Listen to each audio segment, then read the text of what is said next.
Mesa de debates. Oferecimento Unimed.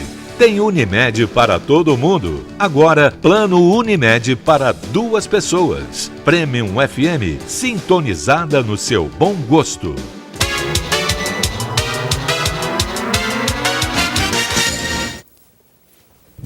Estamos de volta com a mesa de debates aqui pela TV Juiz de Fora. O EJA é uma forma de ensino que nasceu da necessidade de oferecer uma oportunidade para que jovens e adultos que não concluíram o ensino fundamental ou médio na idade apropriada terminem os estudos. Os motivos para a evasão escolar são diversos e algumas dessas histórias foram contadas na peça que a gente vai apresentar aqui para vocês hoje. Carmen, você é atriz dessa peça e ex-aluna também. Sim. E a gente está falando do EJA como uma oportunidade para a inclusão dessas pessoas que não conseguiram terminar o ensino, né? Eu queria que você contasse como que foi a sua história de não ter conseguido concluir e também como que é voltar agora e ainda poder contar isso para as pessoas. Pois é, Caio. É uma coisa assim, para mim, mágica. Por quê?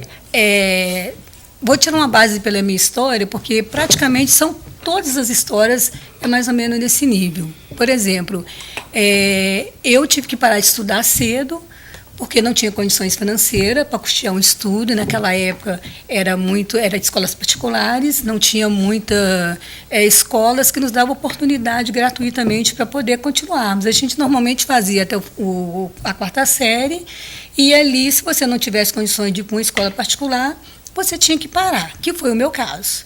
Eu parei, mas há um tempo depois eu comecei a fazer o supletivo, pagando, né?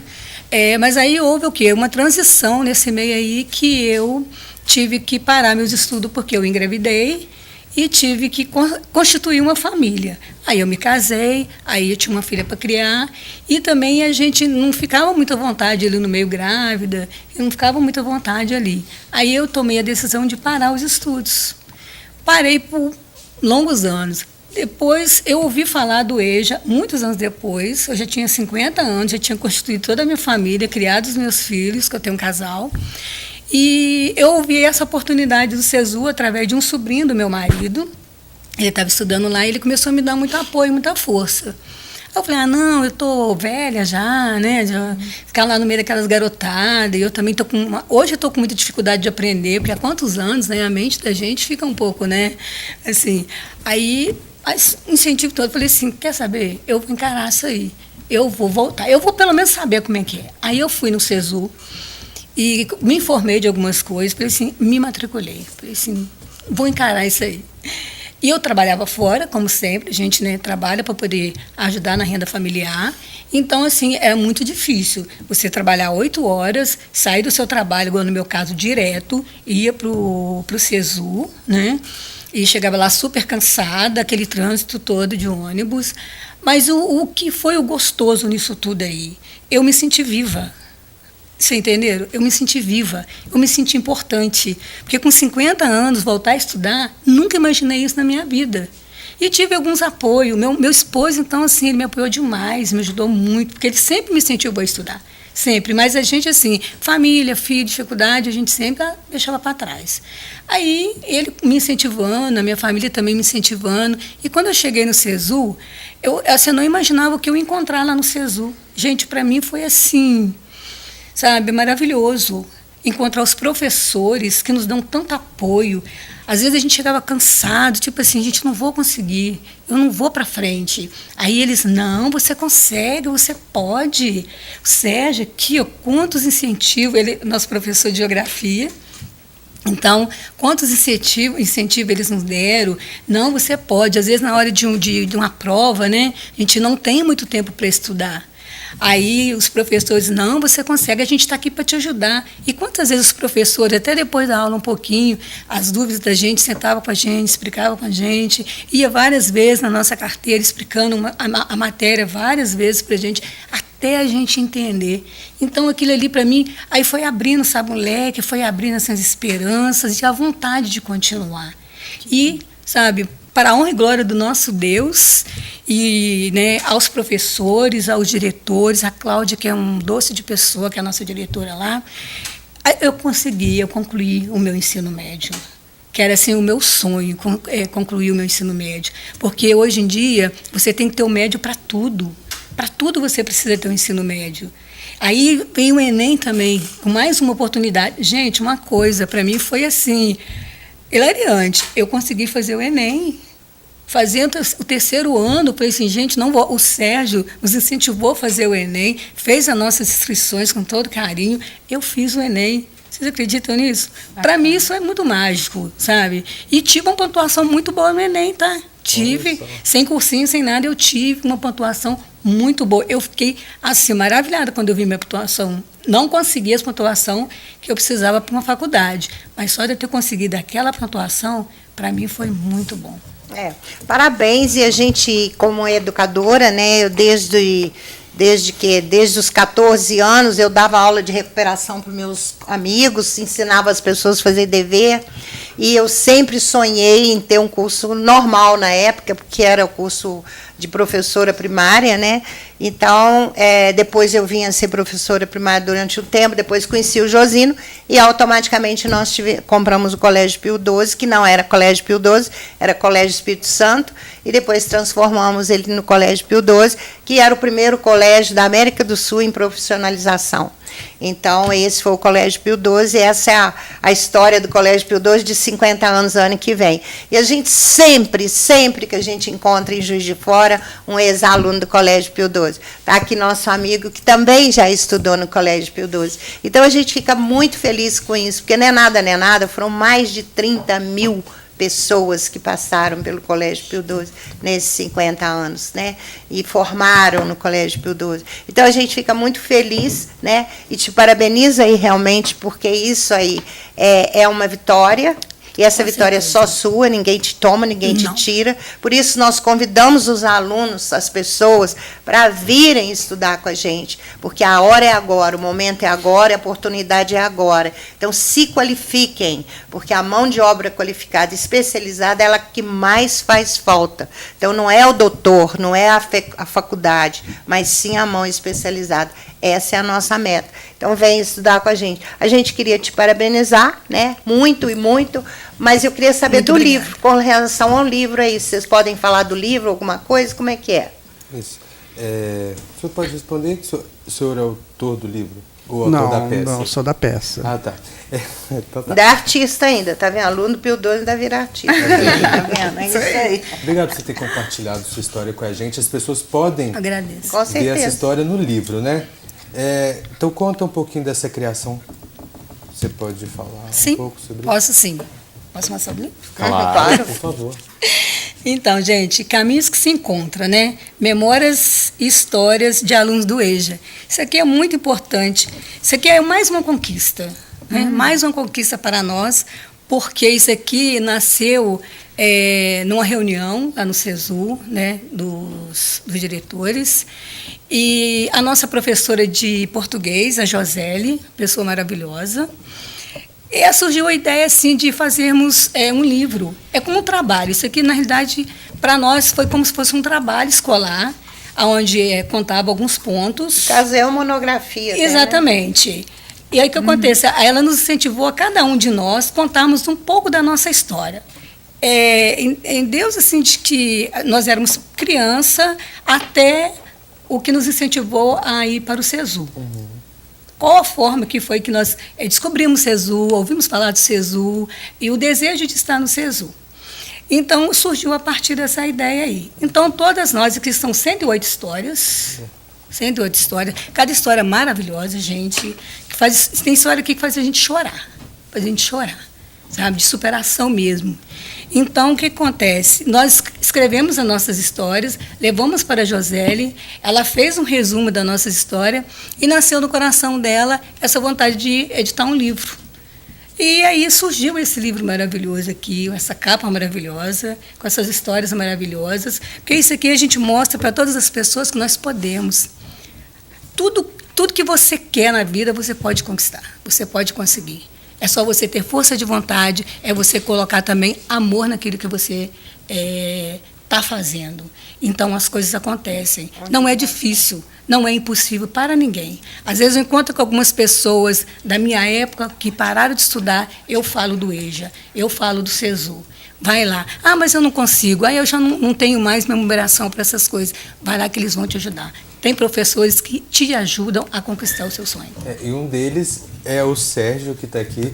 Sérgio, parabéns pelo trabalho de vocês, pela iniciativa. Eu queria que você explicasse um pouquinho de como que é essa logística desses alunos, né, que já estão fora da idade de seguir um ensino médio convencional, deles estarem juntos. Como que isso facilita para que eles continuem os estudos? Porque se não tivesse essa, a opção seria voltar para o estudo normal, né?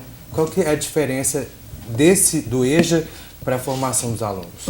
Então, a educação de jovens e adultos, ela vem justamente para preencher essa lacuna, né? Infelizmente, as estatísticas mostram que a gente tem um percentual muito grande ainda de pessoas que ainda não conseguiram concluir o ensino fundamental e um percentual maior ainda de pessoas que não concluíram o ensino médio. Então, a educação de jovens e adultos, ela foi pensada justamente em atender essas pessoas, né? E hoje o SESU, né, acho que é até importante falar um pouco do SESU, porque hoje em Juiz de Fora o SESU, acredito que seja no campo da educação de jovens e adultos, o SESU seja uma das escolas mais importantes, até por ser uma escola municipal, né, oferece um ensino municipal, público, gratuito, e atende hoje cerca de 6 mil estudantes. Então, é muito assim, a função social do SESU hoje para Juiz de Fora é muito importante.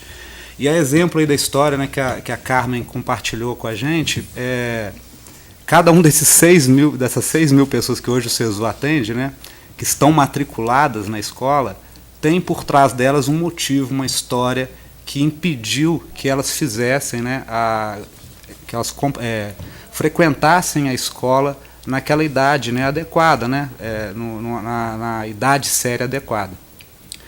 E, até completando um pouquinho a fala da Carmen em relação à questão do livro, né, a ideia do livro surgiu realmente numa reunião nossa, na sala ali dos professores, né, justamente para aquela vontade nossa de conhecer melhor essas histórias, para cada vez fazer um SESU mais adequado para atender, né, a demanda desses alunos, né. Eu acredito que esse livro contribuiu para todos. Acho que seria até uma leitura obrigatória para todo professor que trabalha com educação de jovens e adultos, para entender, né, a história daquelas pessoas que chegam na escola, o que elas buscam, aquilo que elas passaram, né, e que isso aí forneça para a gente subsídios para a gente exercer a nossa função de professor cada vez melhor, né, atendendo esses alunos cada vez melhor. Bom, a gente agora vai para o último intervalo do nosso programa de hoje. O programa está acabando e eu te faço o convite para ficar com a gente já volta.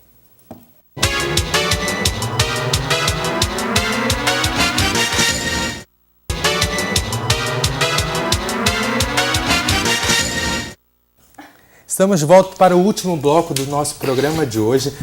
A gente vai falar agora sobre a peça, né? A gente já falou sobre o trabalho do EJA, de toda essa transformação que ele faz na vida dos alunos. Eu já fiquei sabendo que teve momentos de tensão durante a direção, a produção dessa peça. Conta um pouquinho aí de como foi todo esse processo. Olha lá, o Sérgio já está rindo. Ideia dele. É porque é o seguinte, sabe, Caio?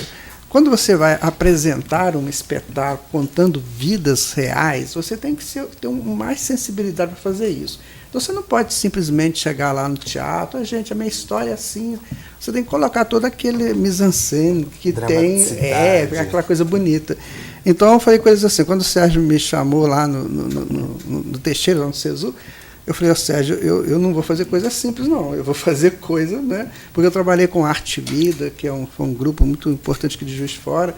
Trabalhamos lá 32 anos, fazendo apresentações em várias partes do Brasil. Então, o nosso trabalho foi muito grande. Eu falei, você topa mesmo fazer a coisa, vai ser uma coisa forte, né?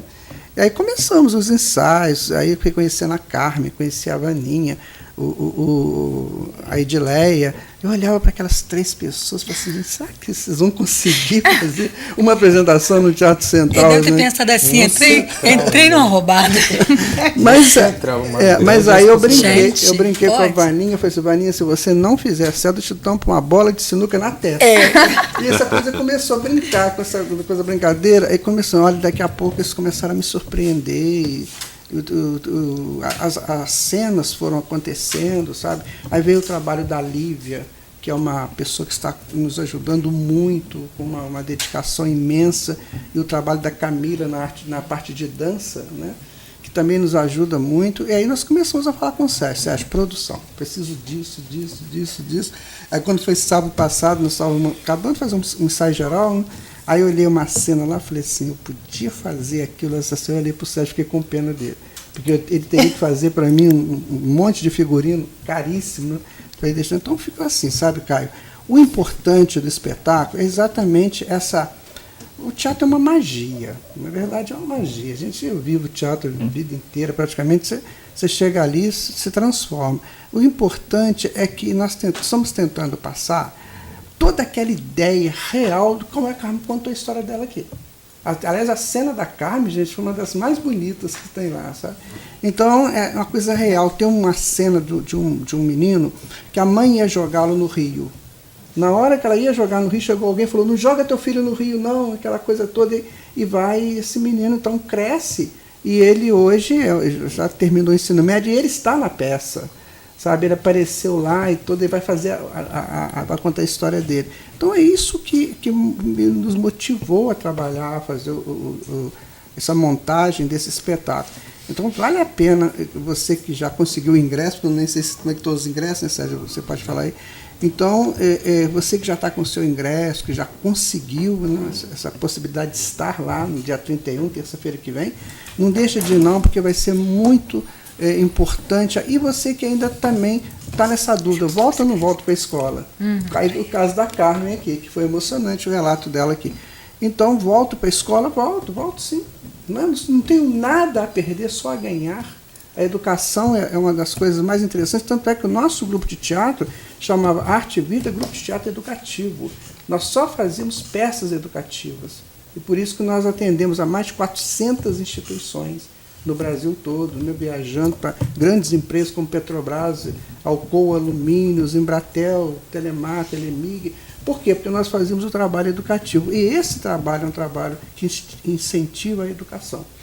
Esse trabalho que você está falando aí é um trabalho que ele faz falta, e principalmente no momento atual que nós estamos passando, né, de tanta coisa assim que estão vindo à tona, sempre existiu, mas agora estão vindo à tona, né, nós brasileiros sabemos disso, e realmente a gente queria saber de você aí, essa educação que você leva através do teatro, ela é válida? Olha, eu digo para você, doutora Jane, o seguinte, nós fizemos mais de 2.000 apresentações pelo Brasil. Nós viajamos muito. E a coisa que mais eu ouvia nas apresentações era assim, por favor, volte de novo. Que bacana. Era isso que eu mais ouvia, né? Volte de novo. Para você ter uma ideia, doutora, nós ficamos na Petrobras, nas plataformas, durante 6 anos, fazendo apresentações em alto mar, que foi uma experiência muito grandiosa para nós. A gente chegava lá aqui na Bacia de Campos, tem uma televisão interna, chama TV Tubarão. Então eles assistiam os trabalhos, aí já convocavam, então a gente saía, às vezes uma turma embarcava, outra desembarcava, era assim, sabe, o grupo era muito grande. Então a importância está exatamente aí, em você mostrar para as pessoas a importância de você saber, por exemplo, Cecília Meirelles. Cecília Meirelles foi a maior poeta que o Brasil já teve. E ninguém conhecia Cecília Meirelles. Eu lembro que uma vez nós fizemos uma apresentação para um grupo de professores, porque a FUNOFA começou a incorporar esse trabalho na época, e os turistas que vinham a Juiz de Fora, a gente apresentava para eles. Então uma professora de literatura olhou para mim no final e falou assim, menino, eu sinceramente eu nunca sabia que Cecília Meirelles era isso tudo.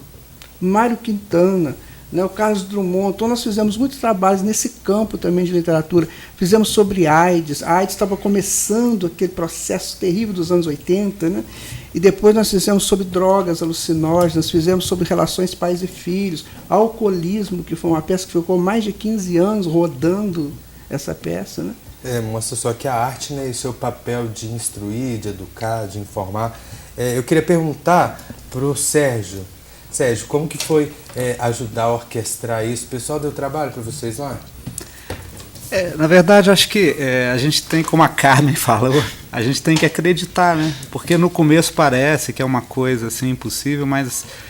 E até, eu vou plagiar a Carmen mais uma vez, até uma fala que ela faz na cena dela, né? Que ela fala que a vida coloca anjos, né, nos nossos caminhos, né?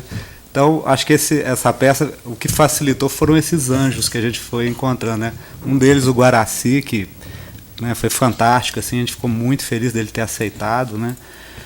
Os próprios alunos que aceitaram participar da peça, a Lívia, que o Guaraci já comentou, que é a co-diretora do espetáculo, a Camila Martins, que está fazendo a coreografia, né?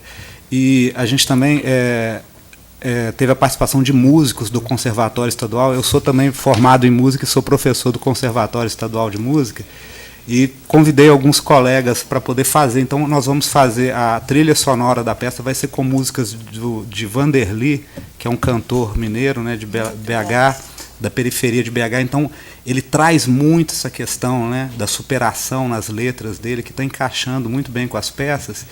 E a gente fez arranjos novos para essas músicas e gravamos em estúdio junto com músicos do Conservatório Estadual, né?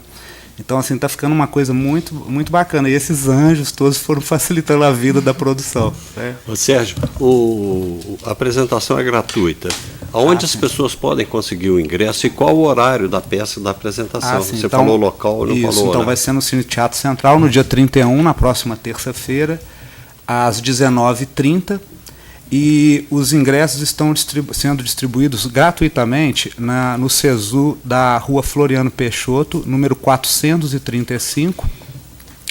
E assim, quem ainda não tem ingressos, eu recomendo procurar, né, lá, retirar o seu ingresso gratuitamente lá na Rua Floriano, porque já está no final. Nós já estamos graças a Deus, teve uma aceitação muito boa, uma procura grande. Então a gente espera ter a casa lotada na terça-feira.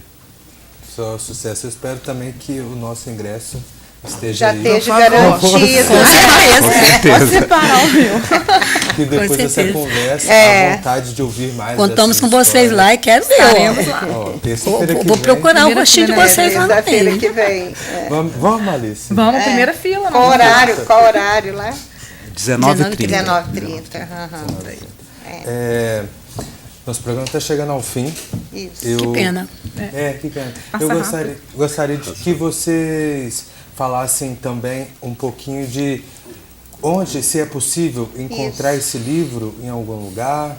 Se já está à venda, né? Na verdade, esse livro ele foi publicado em 2015.